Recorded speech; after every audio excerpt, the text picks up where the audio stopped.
যৌতুকের দাবিতে স্ত্রীকে মারধর এবং নির্যাতনের অভিযোগে দায়ের করা মামলায় হিরো আলমকে গ্রেফতার করেছিল পুলিশ। আজ সেই মামলার জামিন পেয়েছেন সামাজিক যোগাযোগ মাধ্যমে আলোচিত ও সমালোচিত এই ব্যক্তি।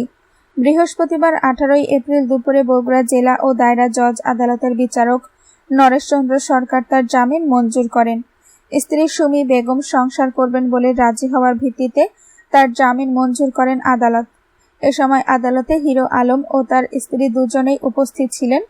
হিরো আলমের শ্বশুর বাদী হয়ে মামলায় আপোষ করায় এবং স্ত্রী সুমি বেগম তার সঙ্গে সংসার করতে চাওয়ায় এই আদেশ দেওয়া হয় বলে জানা যায়। জেলখানায় থাকার স্মৃতি ব্যক্ত করতে গিয়ে হিরো আলম গণমাধ্যমকে বলেন, জেলখানায় ভালো ছিলাম, সেখানে আমাকে বেশ আপ্যায়ন করা হয়েছে। জেলখানায় অন্যান্য কয়েদিদের সঙ্গে গল্পগুজব করে সময় কাটিয়েছি। এছাড়া অবসরে সামনের বইমেলার জন্য কিছু লেখালেখিও করেছি।